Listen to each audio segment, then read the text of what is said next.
Hello student, स्वागत है आपका आईसीटी वर्चुअल क्लासेस में। मैं हूं कविता, आपकी साइंस टीचर। उम्मीद करती हूँ आप सभी अच्छे होंगे और स्वस्थ होंगे। तो क्लास कंटिन्यू करेंगे अपने चैप्टर के क्वेश्चन आंसर, जिसमें आप बात कर रहे थे यहाँ पर the fundamental unit of life, यानी कि सेल के बारे में, कोशिका के बारे में हम बात कर रहे थे। हमने इस चैप्टर को पूरा कंप्लीट कर लिया है और हम इस चैप्टर के क्वेश्चन आंसर्स को डिस्कस कर रहे थे। तो अभी तक आपने कुछ टॉपिक को कवर कर लिया है क्वेश्चंस के माध्यम से, जैसे कि आपने पढ़ा प्लास्टिड के बारे में। ठीक है, आपने समझा यहाँ पर कि किस प्रकार से प्लास्टिड में जो है चेंजेस होते हैं और यहाँ पर आपको फल का जो कलर है वो डिफरेंट यहाँ पर दिखता है। नेक्स्ट हमने बात की थी, यहाँ पर हमने कहा था कि जब आपने किसी सेल को किसी मीडियम में रखा और वहां पर जो साइटोप्लाज्म है वो सिकुड़ जाता है, इस प्रकार की कंडीशन को हम क्या कहते हैं? प्लाज्मोलाइसिस कहते हैं। तो यहाँ पर हमने बात की थी प्लाज्मोलाइसिस के बारे में। नेक्स्ट जो क्वेश्चन हमारे पास आया था, इसमें आपने बात की थी यहाँ पर माइटोकॉन्ड्रिया के बारे में। माइटोकॉन्ड्रिया में आपने कहा कि एटीपी का फॉर्मेशन हो रहा है, जिसे आप ऊर्जा मुद्रा कह रहे हैं। और नेक्स्ट हमने बात की थी कि कोशिका का पावर हाउस या कोशिका का ऊर्जा गृह किसे कहते हैं। सेम आपका जो आंसर यहाँ पर आया था, यहाँ पर आपका आंसर एटीपी आया था, जिसे आप ऊर्जा मुद्रा कह रहे हैं।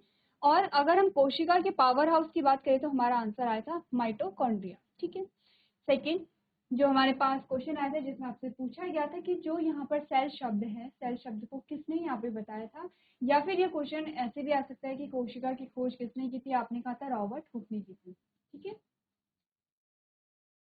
चलिए नेक्स्ट आपके पास चार कथन आए थे, जिसमें आपसे पूछा गया था कि निम्नलिखित में से कौन सा कथन गलत है। ठीक है, जिसमें हमने ये दो लास्ट के जो ऑप्शन थे ये हटा दिए थे। इसमें से आपका जो कथन गलत आया था, इसमें फर्स्ट वाला ऑप्शन था, जिसमें आपसे कहा गया था कि साइटोप्लाज्म को ही हम प्रोटोप्लाज्म कहते हैं। हमने कहा था नहीं, साइटोप्लाज्म प्लस न्यूक्लियोप्लाज्म दोनों को मिला करके आपका क्या बनता है? प्रोटोप्लाज्म बनता है। ठीक है, अगला प्रश्न ये है कि आपको बताना था, आपके पास कुछ ऑप्शन दिए गए थे और इन ऑप्शंस में से आपको बताना था कि जो रसधानी है वैक्यूल है, उसका क्या कार्य नहीं है। तो सबसे पहले देख लेते हैं क्या कार्य है। आपने कहा यहाँ पर ये क्या करते हैं? संग्रह करते हैं, टॉक्सिक मेटाबॉलिक जो वेस्ट होता है उसका क्या करेंगे? ये संग्रह करते हैं, स्फीति बनाए रखते हैं, संरचनात्मक सहायता देते हैं। आंसर आपका आया था कि सेल डिवीजन में मदद करते नहीं। यहाँ पर वैक्यूल का सेल डिवीजन में कोई भी फंक्शन नहीं होता है। ठीक है, चलिए तो अगला प्रश्न आपसे आया था, डायरेक्ट क्वेश्चन आपसे पूछा गया, घुमा करके नहीं पूछा गया, आपसे पूछा गया है यहाँ पर कि जो सेल मेम्ब्रेन है, कोशिका झिल्ली है, उसको बनाने के लिए जो आवश्यक प्रोटीन और लिपिड है, उनका निर्माण कहाँ पर होता है? तो सिंपल सी बात है, आपने कहा एंडोप्लाज्मिक रेटिकुलम में होता है। सिर्फ प्रोटीन की बात होती तो आप क्या कहते हैं? सिर्फ प्रोटीन की बात होती तो आप क्या कहते हैं? यहाँ पर आपने कहा कि कहाँ पर होता है? एंडोप्लाज्मिक रेटिकुलम में होता है। ठीक है, नेक्स्ट आपने अगर बात की है लिपिड की, तो लिपिड का फॉर्मेशन अगर प्रोटीन की बात होती तो आप बात करते आरईआर की। अगर लिपिड सिर्फ लिपिड की बात होती तो आप बात करते एसईआर की। क्योंकि दोनों की बात हुई है तो आपने कहा दोनों की बात हुई है, तो हम बात करेंगे एंडोप्लाज्मिक रेटिकुलम की, क्योंकि आपके पास ऑप्शन भी एंडोप्लाज्मिक रेटिकुलम आया है, जो कि बिल्कुल करेक्ट आंसर होगा। एमसीक्यूज में ऐसा ही होता है, आपको यही देखना होता है आपको पूछा क्या गया है। ठीक है, जैसे कि अभी हमने बात की, हमने कहा कि दोनों का अगर आपसे पूछा गया कि प्रोटीन और लिपिड का फॉर्मेशन कहाँ पर हो रहा है, अगर आपको ऑप्शन में यहाँ पर दिया जाता, अगर ऑप्शन में दिया जाता एंडोप्लाज्मिक रेटिकुलम है एक ऑप्शन, दूसरा ऑप्शन है कि रफ एंडोप्लाज्मिक रेटिकुलम और स्मूथ एंडोप्लाज्मिक रेटिकुलम, और बाकी के ऑप्शन आपको दिए जाते, तो आप कहते हैं दोनों के कंपैरिजन में, एंडोप्लाज्मिक रेटिकुलम के कंपैरिजन में स्मूथ एंडोप्लाज्मिक रेटिकुलम और रफ एंडोप्लाज्मिक रेटिकुलम दोनों अगर होंगे तो आप दोनों को टिक करेंगे वहां पर। ठीक है, अगर आपने कहा कि यहाँ पर से प्रोटीन के लिए पूछा जाता और अब यहाँ पर आपके पास दोनों ऑप्शन आते कि endoplasmic reticulum, rough endoplasmic reticulum है यानी कि आरईआर है या एसईआर है, या आरईआर एसईआर दोनों है, तो अब आप क्या करते? देखिए क्वेश्चन अगर आपसे पूछा जाता है सिर्फ प्रोटीन के बारे में, ठीक है, कि प्रोटीन का फॉर्मेशन कहाँ होता है, आपके पास ऑप्शन है आरईआर, सेकेंड है एसईआर, थर्ड है आरईआर एंड एसईआर, और फोर्थ आपका कोई भी हो सकता है, जैसे कि गोल्जी अपैरेटस आपने कह दिया है। अब आपने कहा क्योंकि सिर्फ प्रोटीन की बात हुई है, तो प्रोटीन में हम क्या करेंगे? आरईआर को यहाँ पर देखेंगे, रफ एंडोप्लाज्मिक रेटिकुलम को देखेंगे। ठीक है, अगर यहाँ पर प्रोटीन को ना पूछ करके सिर्फ लिपिड के बारे में पूछा जाता, तब हमारा आंसर होता एसईआर। ठीक है, तब हमारा आंसर होता है SCR। और अगर दोनों के बारे में पूछा गया तो आपका आंसर क्या होगा, दोनों होंगे, या फिर RER और SCR की जगह सिंपली आपको क्या यहाँ पर एंडोप्लाज्म यानी कि ER यहाँ पर लिखा होता। ठीक है, तो अगर आपने कहा दोनों की बात हो रही है तो आप एंडोप्लाज्म रेटिकुलम या स्मूथ एंडोप्लाज्मिक रेटिकुलम या रफ एंडोप्लाज्मिक रेटिकुलम, ये जो आपके ऑप्शन है दोनों सही है, यानी कि RER एंड SCR या फिर ER, जब आपको दोनों की बात पूछी जाती है। ठीक है, तो इसीलिए आपको कहा जाता है कि ऑप्शन को आपको अच्छे से यहाँ पर समझना है। चलिए, यहाँ तक की बात हम लोग कर चुके थे और मैं मान के चल रही हूँ आपको सारे क्वेश्चन जो है वो समझ आ गए होंगे, इजी हैं, क्वेश्चन डिफिकल्ट नहीं है। अगर आपने चैप्टर को समझा है आप इजीली क्वेश्चन को सॉल्व कर लेंगे। नेक्स्ट हमारा क्वेश्चन आता है जिसमें आपको डेफिनेशन बताई गई है, परिभाषा बताई गई है और आपको बताना है कि किसकी परिभाषा है। आपने कहा the process by which water move through a semi permeable membrane from a region of high concentration to a region of lower concentration thereby equalising water concentration is called. क्या पूछा गया है, वह प्रक्रिया जिसके द्वारा पानी अर्ध पारगम्य झिल्ली के माध्यम से उच्च सांद्रता वाले क्षेत्र से कम सांद्रता वाले क्षेत्र में जाता है, जिससे पानी की सांद्रता बराबर हो जाती है, कहलाती है। क्या कहलाती है, क्या वो प्रक्रिया, उस प्रक्रिया को आप क्या कहेंगे। कुछ शब्द हैं जिसका मतलब आपको समझना है, जैसे कि अर्ध पारगम्य झिल्ली, पहला शब्द, जैसे कि सांद्रता। ठीक है, दो शब्द आपको समझने हैं यहाँ पर। अर्ध पारगम्य झिल्ली का मतलब है कि एक यहाँ पर एक झिल्ली है, एक मेम्ब्रेन है। ठीक है, लेकिन ये मेम्ब्रेन क्या है, यहाँ पर इससे कुछ कुछ चीजें क्या हो जाती हैं, अंदर बाहर जा सकती हैं, कुछ कुछ चीजें अंदर बाहर जा सकती हैं, सारी चीजें नहीं जाएंगी, कुछ चीजें अंदर और बाहर जा सकती हैं, जिसे आप क्या कहते हैं, सेमी परमेबल मेम्ब्रेन। और इसी को आपने क्या कहा था, सेलेक्टिवली परमेबल मेम्ब्रेन कहा था, कि जो मेम्ब्रेन है वो सेलेक्ट करे कि किस चीज को अंदर जाना है, किस चीज को बाहर आना है। ठीक है, ये तो आपकी हो गई है यहाँ पर अर्ध पारगम्य झिल्ली।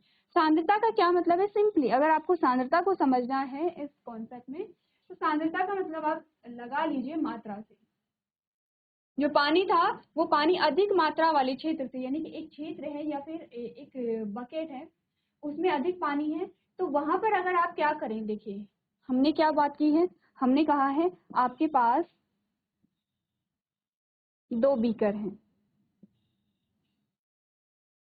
ये दो बीकर हैं। ठीक है, और इन बीकर में आपने क्या भरा है, पानी भरा है, तो एक बीकर में जो पानी है वो इतना है, एक बीकर में पानी क्या है, इतना है। अब क्या हो अगर आपने यहाँ से क्या किया,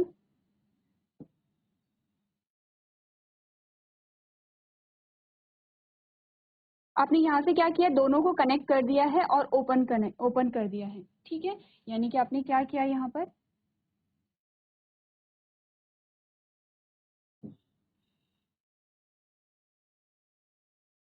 दोनों को आपने कनेक्ट कर दिया है और ओपन कर दिया है।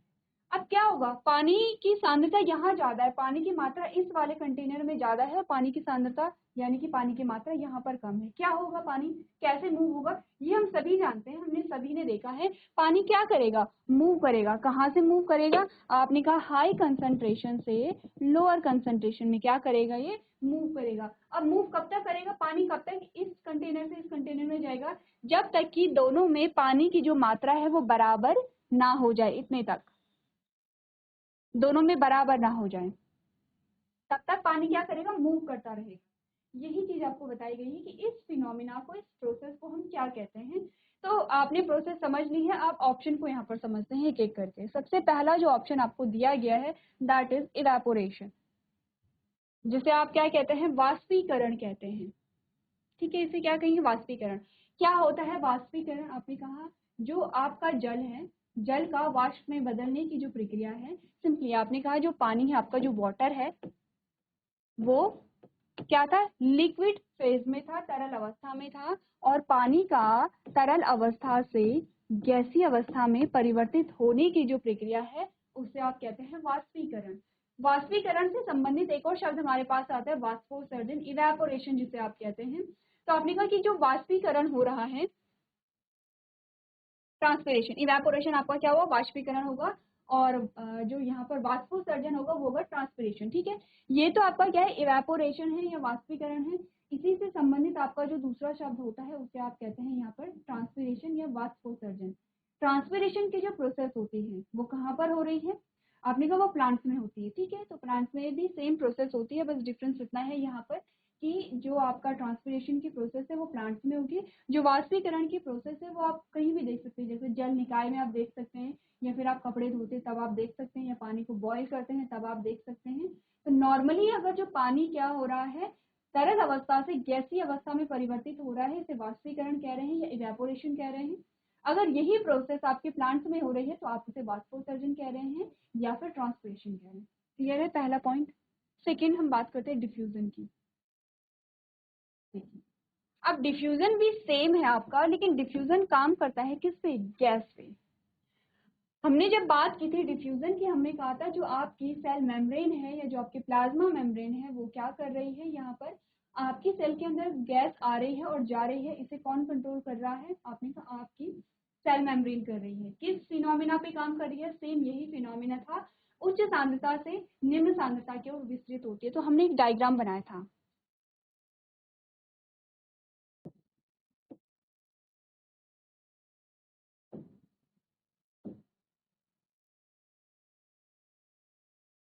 ठीक है। अब हमने क्या बातें की थी, हमने कहा था यहाँ से आपका, ये आपका हार्ट है, यहाँ से जो ब्लड गया आपका हार्ट में, हार्ट से आपके गया कहाँ पे, ये ऑर्गन, सेल या ऑर्गन आप कुछ भी ले लीजिए, ठीक है। यहाँ पर गया, यहाँ से ब्लड गया यहाँ पर, और यहाँ से आपके लंग्स में गया, ठीक है। ये चीजें हमने देखी थी। अब आपकी, हम इसे सेल मान लेते हैं क्योंकि हम सेल के बारे में बात कर रहे हैं, तो हम यहाँ पे इसे सेल ही मानेंगे, ठीक है। चलिए, अब हुआ क्या, आपने कहा जब आपने इनहेल किया, जब आप सांस ले रहे थे, जब आप सांस ले रहे थे तो आपने कहा यहाँ पर भरी थी ऑक्सीजन, यहाँ पर क्या भरी थी, ऑक्सीजन भरी थी, ये दोनों लंग्स में, ठीक है। दोनों लंग्स में, हम अलग अलग सेपरेट लंग्स में इसलिए बता रहे हैं ताकि क्लियरली आपको समझ आ जाए। दोनों लंग्स में क्या भरी थी, आपकी ऑक्सीजन भरी हुई थी, ठीक है। जब ऑक्सीजन भरी हुई थी तो आपने कहा ऑक्सीजन की जो कंसंट्रेशन है या ऑक्सीजन की जो सांद्रता है वो आपके लंग्स में अधिक हो गई थी, ठीक है। किसके कंपैरिजन में, आपके और आपके सेल के कंपैरिजन में अधिक हो गई थी। तो क्या हुआ, जो आपकी ऑक्सीजन थी यहाँ से ट्रैवल करके यहाँ आ गई, आपकी सेल में आ गई, ऑक्सीजन हाई कंसंट्रेशन से लोअर कंसंट्रेशन में आ गई। अब क्या हुआ, अब यहाँ पर आपने, जैसे कि हमने बोला था ग्लूकोज का ब्रेकडाउन होगा, उसमें एटीपी बनेगी, एटीपी के साथ साथ CO2 बनेगा। तो यहाँ पर इस सेल में ऑक्सीजन की मात्रा, ऑक्सीजन जब आई तो यहाँ पे CO2 की मात्रा ज्यादा हुई, क्योंकि ऑक्सीजन तो कंज्यूम हो रही है लेकिन CO2 बन रही है, CO2 अब ज्यादा हो गई है। तो आपने कहा कि इस सेल में क्योंकि CO2 की कंसंट्रेशन ज्यादा हो गई है आपके लंग्स के कंपैरिजन में, क्योंकि लंग्स में तो सिर्फ ऑक्सीजन आ रही है, आपकी सारी कोशिकाओं में क्या बन रही है, CO2 बन रही है। तो CO2 हाई कंसंट्रेशन से लोअर कंसंट्रेशन में की ओर चली जाती है और आपके लंग्स तक पहुंच जाएगी, लंग्स से बाहर आ जाएगी। यही फिनोमेना आपने देखा था जब हमने डिफ्यूजन की बात की थी, सेम यही चीज हमने डिस्कस की थी, ठीक है। तो देखिए, अभी तक यहाँ पर बात हुई है किसकी, आपने कहा कि यहाँ पर बात हुई है इवेपोरेशन की। आपने कहा इवेपोरेशन में चेंज हो रहा है, यहाँ पर क्या हुआ, चेंज हुआ, स्टेट चेंज हुई है, ठीक है। अगर हम बात करें इवेपोरेशन की, हम बात करें वाष्पीकरण की, वाष्पीकरण में पानी की जो अवस्था है वो चेंज हुई है, पानी की स्टेट चेंज हुई है, ना कि पानी का मूवमेंट हमें देखने को नहीं मिला। मूवमेंट आपने देखा, अपने का यहाँ पे स्टेट चेंज हुई है, ठीक है। मूवमेंट अगर हो भी रहा है तो स्टेट चेंज हो रही है, तब यहाँ पर मूवमेंट हो रहा है। जैसे कि आपने कहा कि अगर इवेपोरेशन हुआ तो पानी भाप बन जाता है, ऊपर की ओर उठने लग जाता है, मूवमेंट तो हुई है लेकिन स्टेट चेंज हुई है, उसकी वजह से मूवमेंट हुई है। हमने यहाँ पे सिंपली क्या बात की थी, हमने कहा था पानी उच्च सांद्रता से निम्न सांद्रता में जा रहा है, लेकिन ऐसा नहीं कहा था कि स्टेट में भी कोई चेंजेस होंगे या अवस्था में कोई परिवर्तन होंगे। पानी लिक्विड अवस्था में ही रहेगा, लिक्विड फेज में ही रहेगा, ठीक है। तो यहाँ पर हमने कहा इवेपोरेशन तो नहीं होगा, ठीक है, क्योंकि ये स्टेट की बात करता है, ये अवस्था की बात करता है, पानी की अवस्थाओं के बारे में बात करता है। सेकंड हमने बोला डिफ्यूजन, हमने कहा डिफ्यूजन तो सिंपल सी बात है, गैस की बात कर रहा है, ये पानी की बात कर ही नहीं रहा है, तो सेकंड ऑप्शन में आपका नहीं होगा। थर्ड आता है ऑस्मोसिस, जो कि आप जानते हैं आपका करेक्ट आंसर होगा। ठीक है, नेक्स्ट ऑप्शन है कि ऊपर के सभी जो ऑप्शन है वो बिल्कुल सही है, या फिर लास्ट है कि नन ऑफ द अबव, की यानी कि इनमें से कोई भी सही नहीं है। तो ये वाले जो ऑप्शन होते हैं रेयर केस होते हैं कि जब आपके ये वाले ऑप्शन सही होते हैं। कौन से वाले की बात कर रहे हैं? All of the above and none of the above आपके रेयर केसेस में ही सही होते हैं, अदरवाइज आपके ऊपर के ऑप्शन क्या होते हैं? सही होते हैं। तो आपको करना क्या है, अच्छे से समझना है, पढ़ना है टॉपिक को, ताकि आपको समझ आए कि आपका जो ऑप्शन है वो सही कौन सा होता है। आपने इवेपोरेशन और डिफ्यूजन को समझ लिया, ठीक है। अब समझ लेते हैं ऑस्मोसिस को। चलिए, तो सबसे पहले तो आप क्या करेंगे, ऑस्मोसिस की डेफिनेशन नोट करेंगे, उसके बाद हम देखेंगे ऑस्मोसिस की प्रोसेस।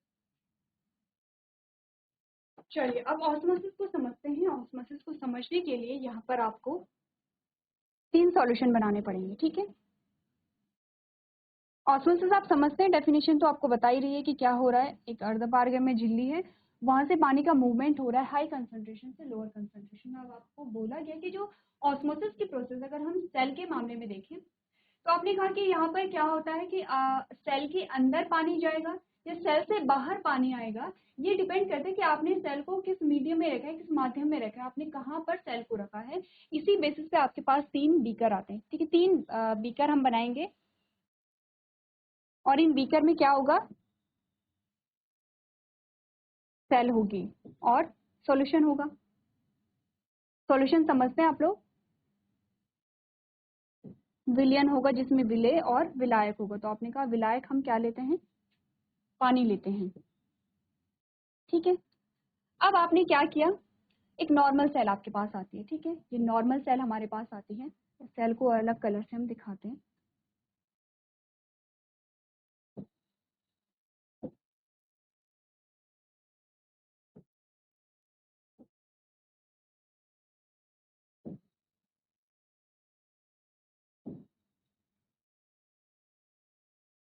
ठीक है,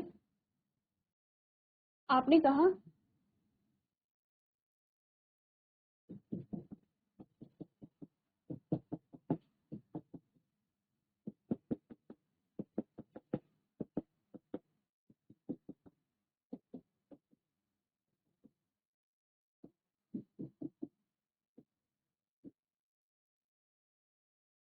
चलिए इसमें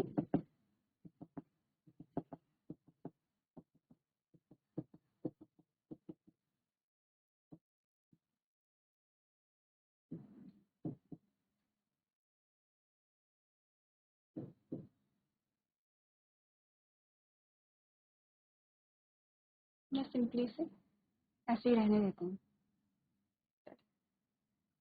पहले जो बीकर आपका था उसमें क्या हुआ, जब आपने सेल को यहाँ पर, आपने तीनों में क्या किया, सेल को आपने इन सॉल्यूशन में डाला, आपके पास जो रिजल्ट आया, इस प्रकार के सेल में आपने देखा कि जो सेल है वो क्या हो गई है, श्रिंक हो गई है। जब आपने इस सेल को इसमें डाला, तो आपने कहा कि सेल क्या हो गई है, यहाँ पर फूल गई है, दिख रहा है आपको, ये सेल छोटी थी, ये सेल बड़ी हो गई है। तीसरे में आपने क्या देखा, सेल आपको एज इट इज दिखाई दी, सेल आपको क्या दिखाई दी, एज इट इज दिखाई दी, ठीक है। 3 प्रकार के चेंजेस आप में आते हैं, ये आपके सेल हैं, ठीक है, ये क्या है, सेल है, और ये आपके पास आता है सॉल्यूशन। अब तीनों प्रकार के सॉल्यूशन के नाम हमने देखे थे। देखिए, हमने बोला था जब आपने सेल को हाइपरटोनिक माध्यम में रखा, हाइपरटोनिक सॉल्यूशन में रखा, हाइपरटोनिक सॉल्यूशन में क्या हुआ, जब आपने सेल को यहाँ रखा, तो सेल के अंदर जो पानी था, सेल के अंदर का जो पानी था वो कहाँ हुआ, वो बाहर की ओर मूव करने लगा, वो बाहर की ओर मूव करने लगा, ठीक है। सेल के अंदर का जो पानी था या सेल के अंदर का जो सॉल्वेंट था, विलायक था, वो बाहर की ओर मूव करने लगा, जिससे कि सेल श्रिंक हो गई है। ऐसा क्यों हुआ होगा कि जो सेल का जो पानी है वो सेल से बाहर आने लगा, क्योंकि हमने कहा कि कंसंट्रेशन डिफरेंस था यहाँ पर, ठीक है। कंसंट्रेशन डिफरेंस कैसे था, आपने बोला क्योंकि यहाँ पर हमें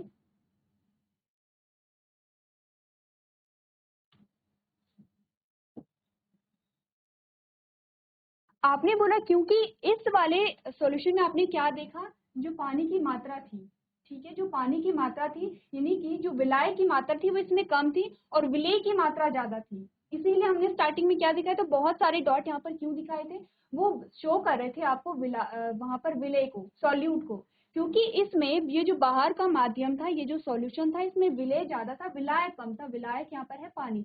आपने कहा इसमें पानी कम है, किसके कंपैरिजन में, सेल के कंपैरिजन में इसमें पानी कम था, तो इसका मतलब क्या हुआ कि सेल के अंदर जो यहाँ पर सेल के अंदर जो कंसंट्रेशन थी वो हाई थी, सेल के अंदर जो कंसंट्रेशन थी वो कैसी थी, हाई थी, ठीक है। ये देखो यहाँ पर आपको जो कंसंट्रेशन दिखाई देगी, अगर हम साफ सब कुछ हटा करके यहाँ पर कंसंट्रेशन देखेंगे, तो हमने कहा कि यहाँ पर क्या है, जो कंसंट्रेशन है वो हमें कम दिखाई दी, वो हमें कम दिखाई दी, लेकिन किसकी कंसंट्रेशन कम दिखाई दे रही है ये भी आपको पता होना चाहिए, यहाँ पर सॉल्वेंट की, यानी कि जो विलायक है, विलायक की कंसंट्रेशन यहाँ कम है और सेल में ज्यादा थी, या हम सीधे सीधे कहें कि पानी की जो सांद्रता थी वो इस विलायक में कम थी और सेल में ज्यादा थी, दोनों का जब हमने कंपैरिजन किया तो पानी क्या हुआ, पानी हाई कंसंट्रेशन से लोअर कंसंट्रेशन की ओर मूव किया और एज अ रिजल्ट आपने देखा जो सेल है वो श्रिंक हो गई। इस प्रकार के माध्यम को, इस प्रकार के सॉल्यूशन को आप क्या कहते हैं, हाइपोटोनिक सॉल्यूशन कहते हैं। अब हाइपोटोनिक में क्या हुआ, हमने कहा यहाँ पर जो पानी की सांद्रता थी वो कम थी, किसके कंपैरिजन में, आपने कहा इस सॉल्यूशन के कंपैरिजन में, यहाँ पर आपको पानी की जो सांद्रता थी वो अधिक दिखाई दी। तो देखिए यहाँ पर आपको बताया क्या जा रहा है, आपने कहा अगर सॉल्वेंट की मात्रा अधिक है तो सॉल्यूट की मात्रा कम होगी, अगर यहाँ पर हमने कहा कि सॉल्यूट की मात्रा कम है तो सॉल्वेंट ज्यादा है, आपने कहा सॉल्वेंट कम है तो सॉल्यूट यहाँ पर ज्यादा होगा। तो आपको अभी सिर्फ ध्यान देना है यहाँ पर सॉल्वेंट पे, विलायक पे, जो कि आपका पानी है, आपने कहा इस माध्यम में पानी की जो मात्रा थी, ये जो आपका आउटर मीडियम है, जो सॉल्यूशन है, यहाँ पर पानी की मात्रा अधिक थी, सेल में कम थी, तो क्या हुआ, पानी हाई कंसंट्रेशन से लोअर कंसंट्रेशन में आया, एज अ रिजल्ट आपने देखा जो सेल है वो फूल गई, क्योंकि सेल के अंदर पानी जा रहा है तो सेल क्या होगी, फूलेगी, ठीक है। तीसरी सिचुएशन आपने क्या देखी कि यहाँ पर जितनी पानी की सांद्रता इस सेल में थी उतनी ही पानी की सांद्रता इस सॉल्यूशन में थी, क्या हुआ, कोई चेंजेस नहीं आए, जितना पानी अंदर आया उतना पानी बाहर गया, जितना पानी अंदर आया उतना पानी बाहर चला गया, और आपको सेल क्या दिखाई दे रही है, यहाँ पे नॉर्मल दिखाई दे रही है, इसे कहते हैं हाइपोटोनिक सॉल्यूशन। तो देखिए ये होते हैं ऑस्मोसिस, और ऑस्मोसिस के 3 प्रकार आपके पास आते हैं, एक बार आप अपनी कॉपी में तीनों जो फिगर है उन्हें नोट कर लें। चलिए इतनी बात क्लियर है तो आगे बढ़े, नेक्स्ट जो हमारे पास क्वेश्चन आएगा उसे देख लेते हैं। अगला जो क्वेश्चन आपसे पूछा गया है, who discovered cell and how, की कोशिका की खोज किसने की और कैसे की। अब आपके पास एमसीक्यूज खत्म हो गए हैं, क्वेश्चन आंसर्स हमारे पास आ गए हैं, तो आपने ये जो क्वेश्चन है ये एमसीक्यूज में भी सॉल्व किया था, ठीक है, पढ़ लेते हैं। आपने कहा in 1665 Robert Hooke discovered cells while examining a thin slice of cork through a self-designed microscope. He observed that the cork resembled the structure of a honeycomb consisting of a numerous tiny compartments. The minuscule boxes are referred to as cells. आपने बोला कि 1665 में Robert Hooke ने स्व design किए गए microscope, यानी उन्होंने खुद ही माइक्रोस्कोप को डिजाइन किया था और उसके माध्यम से कॉर्क के एक पतले से टुकड़े की जांच करते हुए कोशिकाओं की खोज की थी, यानी कि उन्होंने पेड़ की जो छाल थी उसे लिया और उसे माइक्रोस्कोप में देखा। तो आप जानते हैं माइक्रोस्कोप में कोई भी चीज होती है, कोई भी इमेज होती है, वो आपको क्या जूम होकर के दिखती है, ठीक है, यानी कि आपको बहुत फाइन जो स्ट्रक्चर होते हैं वो भी दिख जाते हैं। जब उन्होंने उसे एग्जामिन किया तो उन्होंने देखा कि कॉर्क की संरचना मधुकोश की तरह थी, जिसमें कई छोटे छोटे डिब्बे थे और लघु बॉक्सेस को उन्होंने क्या कहा, कोशिकाएं कहा, कैसे बॉक्स है, जैसे मधुमक्खी के छत्ते में आपको स्ट्रक्चर देखने को मिलता है, इस प्रकार से बनाया था हमने, ये वाला स्ट्रक्चर उन्होंने देखा था, ठीक है, क्लियर इतनी बातें। चलिए नेक्स्ट क्वेश्चन हम देखते हैं, जिसमें आपसे पूछा गया है why is the cell called the structural and functional unit of the life, क्यों हम कोशिका को जीवन की संरचनात्मक और क्रियात्मक इकाई कहते हैं या कार्यात्मक इकाई कहते हैं। देखिए जब हमने चैप्टर स्टार्ट किया था तो हमने स्टार्ट किया था इसी डेफिनेशन से और हमने समझा था दोनों शब्दों को। अगर हम संरचना के माध्यम से देखें तो हमने कहा कि कोशिका से मिलकर के क्या बना, ऊतक बना, ठीक है, हमने एक चार्ट देखा था और हमने कहा था कि जो सेल्स थी, जो कोशिकाएं थी, बहुत सारी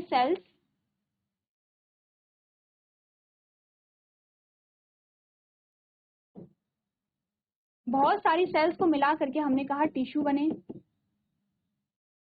और बहुत सारे टिश्यूज को मिला करके हमने कहा ऑर्गन्स बने, और बहुत सारे ऑर्गन्स को मिला करके हमने कहा ऑर्गन सिस्टम बने, और बहुत सारे ऑर्गन सिस्टम्स को मिला करके हमने कहा बॉडी का पूरा फॉर्मेशन हुआ। तो एट लास्ट आपके पास स्ट्रक्चरल यूनिट क्या है? सेल आई। इतना तो हम समझते हैं कि कोशिकाओं से ही मिलकर के पूरी बॉडी बनी है, कोशिका से छोटी कोई यूनिट नहीं होती है कि जिससे कि हमारा शरीर बना होगा। अब आती है कार्यात्मक। तो हमने कहा कि कोई भी कार्य हो रहा है वो सेलुलर स्टेज पर हो रहा है, कोई भी कार्य हो रहा है। आपने कहा रेस्पिरेशन हो रहा है, आपने कहा जो डाइजेशन है, डाइजेशन में आपने कहा कि जो एट लास्ट आपके पास रिजल्ट क्या है डाइजेशन का, कि जो पाचित भोजन था वो आपकी बॉडी के थ्रू एब्जॉर्ब किया गया, और वहां पर जो भी काम थे उनके लिए सारे जो भी ऊर्जा थी उसे यूज किया गया। तो डाइजेशन है क्या? आपने कहा आपने भोजन को ग्रहण किया, भोजन का पाचन, और उस पाचित भोजन से जो ऊर्जा थी उसका आपने उपयोग किया। ये पूरा क्या है? पोषण। आपने कहा पोषण हो रहा है, या रेस्पिरेशन हो रही है, या आपने कहा कोई भी नई चीजों का फॉर्मेशन हो रहा है, या फिर आपने कहा कि अगर वहां पर वृद्धि हो रही है, तो ये सारी चीजें कहाँ पर हो रही है? सेलुलर लेवल पे हो रही है। आपने कहा वृद्धि हो रही है तो कोशिका विभाजित होंगी, तभी वहां पे वृद्धि पॉसिबल है। जब यहाँ पर नंबर ऑफ सेल्स बढ़ेंगी तभी वहां पे क्या होगी? ग्रोथ होगी। ठीक है, तो अपने का वृद्धि हो रही है या कोई भी प्रोसेस हो रही है वो सेलुलर लेवल पे ही, इसीलिए हम उसे कार्यात्मक इकाई कह रहे हैं। ठीक है, पढ़ लें यहाँ पर। आपने कहा cells form the structure of an entity, a group of cells form a tissues, further an organs, and ultimately an organ system. They perform a fundamental function and life processes such as respiration, digestion, excretion, etc.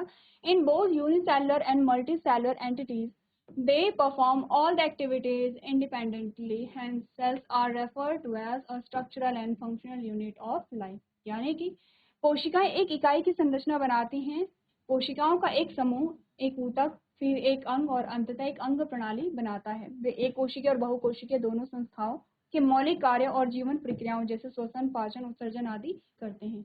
वे सभी गतिविधियां स्वतंत्र रूप से करते हैं, इसलिए कोशिकाओं को जीवन की संरचनात्मक और क्रियात्मक इकाई कहा जाता है। ठीक है, सिंपल सी बात है। यही चीजें हमने चैप्टर के दौरान भी डिस्कस की थी। चलिए, अब आपके पास एक अच्छा क्वेश्चन आता है जिसमें आपसे पूछा गया है, how do substances like CO2 and water move in and out the cell? आपसे पूछा गया है कि यहाँ पर जो CO2 होती है, ठीक है, वो किस प्रकार से, या फिर जो वाटर होता है, दो चीजों के बारे में पूछा गया है, वो कैसे मूव इन और मूव आउट होते हैं सेल से, ये आपको बताना है। चलिए, तो ये जो क्वेश्चन आपके पास आया था, क्वेश्चन फिर से पढ़ लेते हैं। How do substances like CO2 and water move in and out of the cell?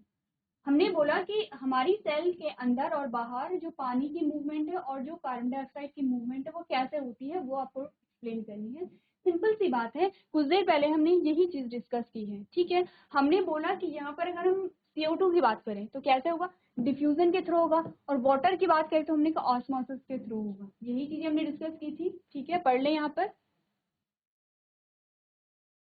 पढ़ लेते हैं। आपको कहा गया है CO2 मूव्स बाय डिफ्यूजन। जो CO2 होगा वो विसरण के द्वारा क्या होगा? यहाँ पर विसरित होगा। The cellular waste accumulates in the high concentration in the cell, whereas the concentration of CO2 in external surroundings is comparatively lower.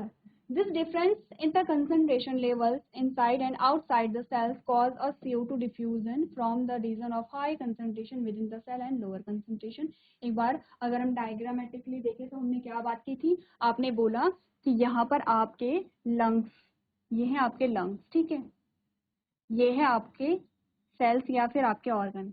आपने इनहेल किया और आपको मिली ऑक्सीजन। इस ऑक्सीजन को पहुंचाया गया कहाँ तक? आपकी सेल तक। इस ऑक्सीजन ने ग्लूकोज को तोड़ा और आपको मिली एनर्जी, प्लस आपको मिला CO2। अब ये CO2 फिर से पहुंचाया गया कहाँ? आपके लंग्स तक। अब देखिए हुआ क्या, रिजल्ट क्या है आपके पास? आपने कहा कि यहाँ पर जब आपने इनहेल किया तो ऑक्सीजन की मात्रा अधिक थी, CO2 की मात्रा कम थी। तो अब ऑक्सीजन क्या कहाँ भागेगा, आपके ऑर्गन की ओर भागेगा। ऑर्गन में जब CO2 बनी तो CO2 की जो कंसंट्रेशन थी वो यहाँ हाई हो गई है, लेकिन लंग्स में तो लो ही रहेगी, क्योंकि हमने कहा कि हम तो ऑक्सीजन को इनहेल कर रहे हैं, ठीक है। लंग्स से बाहर से तो ऑक्सीजन ही आ रही है, तो अब क्या हुआ, जो CO2 थी वो हाई कंसंट्रेशन से लोअर कंसंट्रेशन में चली गई, आपके लंग्स में चली गई। सिंपली आपने कहा ये आपकी सेल थी, ये आपकी सेल मेम्ब्रेन थी, और आपकी सेल मेम्ब्रेन से जो CO2 थी वो बाहर निकल गई। क्यों निकली, क्योंकि कंसंट्रेशन डिफरेंस आ गया था, सांद्रता में यहाँ पे अंतर आ गया था, ठीक है। ये तो बात हुई किसकी, CO2 की। अब वाटर की बात करें, जिसमें हमने कहा था ऑस्मोसिस के थ्रू होता है, पढ़ ले। हमने कहा था H2O diffused by osmosis through the cell membrane.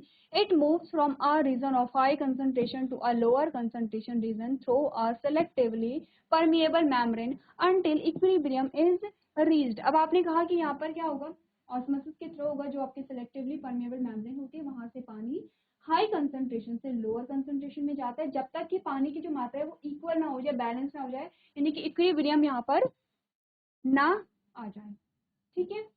Clear है। अगला क्वेश्चन देखें, आपने कहा can you name 2 organelles we have studied that contain their own genetic material. यानी कि क्या आप उन 2 अंगों के नाम बता सकते हैं जिनमें हमने अध्ययन किया कि अपनी आनुवंशिक सामग्री होती है, जिनमें अपना DNA होता है। इसके अलावा क्या राइबोसोम की हमने बात की थी, कौन कौन से थे वो, एक तो हमने माइटोकॉन्ड्रिया की बात की थी और एक हमने प्लास्टिड की बात की थी, ठीक है। प्लास्टिड आपके कहाँ पाए जाते हैं, प्लांट सेल में पाए जाते हैं। इंपॉर्टेंट क्वेश्चन है, आप लोग एक बार नोट करें। चलिए तो अगला प्रश्न देखते हैं। अगला जो प्रश्न आपके पास आया उसमें आपसे पूछा गया है, if the organisation of a cell is destroyed due to the some physical or chemical influence what will happen, कि यदि किसी कोशिका संगठन को किसी भौतिक या रासायनिक प्रभाव के कारण नष्ट किया जाए तो क्या होगा। आपने कहा हो सकता है हमारा लाइसोसोम जो है वो फट जाए। लाइसोसोम आपका फटेगा तो जो पाचक एंजाइम होते हैं, डाइजेस्टिव एंजाइम होते हैं, वो शरीर से, वो कोशिका से बाहर निकल जाएंगे और वो क्या करेंगे, पूरी कोशिका का ही पाचन कर देंगे, ठीक है। पढ़ लेते हैं आपको क्या बताया गया है। आपने कहा in the event of any damage to the cell and when the revival of cell is not possible, lysosome burst and enzymes digest such cells. This is why lysosome are often referred to as suicide bag. आपने बोला कोशिकाओं को किसी भी तरह की क्षति होने की स्थिति में जब कोशिकाओं का पुनरुद्धार संभव नहीं होता है तो लाइसोसोम फट जाते हैं, और ऐसी स्थिति में क्या होते हैं, जो एंजाइम होते हैं वो बाहर निकलकर सेल को ही डाइजेस्ट कर लेते हैं, ठीक है। इसीलिए हम क्या कहते हैं, लाइसोसोम को सुसाइडल बैग या आत्मघाती थैली भी कहते हैं। तो क्लियर ऐसी बातें।